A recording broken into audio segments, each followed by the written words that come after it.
दोस्तों, यूएसए को हमेशा से एशिया में एक पपेट चाहिए था। मतलब जैसे पाकिस्तान ने यूएसए का पपेट बनकर एशिया में काम करता था और यूएसएसआर को अलग किया था, ऐसे ही यूएसए को हमेशा से चाहता था कि एशिया के अंदर उसका एक पपेट रहे। और वो इंडिया को कुछ दिन पहले तक यही समझता था। लेकिन इंडिया, जो कि हमेशा से इंडिपेंडेंट फॉरेन पॉलिसी रखता है, वो इस वार में, मतलब रशिया और यूक्रेन के वार के बीच, ये एक बार फिर से दिखा देता है कि इंडिया किसी के बात पे नहीं चलने वाला है। और इसके चलते इंडिया ने काफ़ी बार यूएसए के अगेंस्ट में आकर रशिया के फेवर में खड़ा हुआ है। लेकिन ये सब करने के बाद भी वेस्टर्न कंट्रीज और स्पेशली यूएसए ने इंडिया को इतना इम्पोर्टेंस क्यों देते हैं? क्योंकि यूएसए का प्रेसिडेंट, जो कि किसी देश का प्राइम मिनिस्टर से भी इतना ज़्यादा बात नहीं करता है या फिर कल तक भी नहीं करता है, वो हमारा फॉरेन मिनिस्टर, हमारा डिफेंस मिनिस्टर के साथ पर्सनली बात करता है। और यूएसए किसी भी कंट्री के साथ ऐसे ही बात नहीं करता है। वो हमेशा खुद का इंटरेस्ट देखता है। जहाँ पे यूएसए का इंटरेस्ट नहीं होता है, वो वहाँ पे बात तक नहीं करता है। और ऐसे में यूएसए इंडिया को इतना ज़्यादा इम्पोर्टेंस देता है, इसके पीछे भी बहुत कुछ रीजन है। और आज के इस वीडियो में हम उनमें से कुछ रीजन डिस्कस करेंगे। पर उससे पहले आप लोगों को एक रिक्वेस्ट है कि प्लीज़ चैनल को सब्सक्राइब कीजिए, क्योंकि यहाँ पे आप लोगों को ऐसे ही इन्फॉर्मेटिव वीडियोज़ के साथ साथ वर्ल्ड न्यूज़ का एनालिसिस भी मिलता रहता है। तो वीडियो शुरू करते हैं।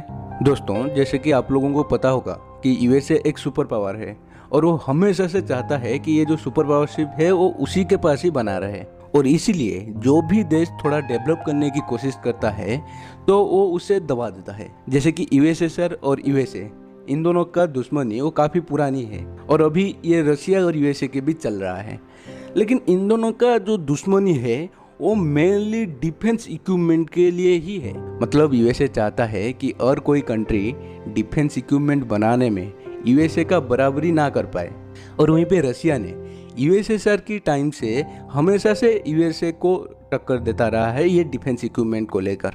इसीलिए यूएसए सोचता है कि एशिया के अंदर ऐसा एक कंट्री को अपना अलाई बनाया जाए जो कि यूएसए के बिहाफ में काम कर पाए रशिया में, या फिर यूएसए का जो इन्फ्लुएंस है वो बनाए रखे एशिया में।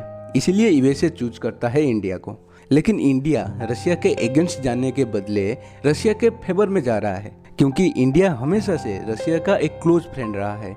और फिर भी यूएसए ने इंडिया को इतना इम्पोर्टेंस इसीलिए देता है क्योंकि मैं आप लोगों को पहले बताया था कि यूएसए हमेशा से सुपर पावर बन के रहना चाहता है। और सुपर पावर बन के रहने के लिए हमेशा से चाहिए होता है पैसा और ट्रेड। और ऐसे में चाइना ट्रेड में यूएसए को टक्कर देता है। इसीलिए यूएसए के साथ साथ वेस्टर्न कंट्रीज भी ये समझते हैं कि रशिया से ज़्यादा बड़ा दुश्मन चाइना है। और चाइना को कंट्रोल करने के लिए वेस्टर्न कंट्रीज को या फिर यूएसए को एक ही कंट्री हेल्प कर सकता है, वो है इंडिया। इसीलिए इंडिया कुछ भी करता है तो वेस्टर्न कंट्रीज और यूएसए हमेशा से इंडिया को इम्पोर्टेंस देते हैं। जैसे कि अभी रिसेंटली काटसा आग के अंदर यूएसए ने बोला था कि कोई भी कंट्रीज अगर रशिया से डिफेंस इक्विपमेंट परचेज करता है ये वार के दौरान, तो हम उसके ऊपर काटसा एक्ट के तहत सैंक्शन लगाएंगे।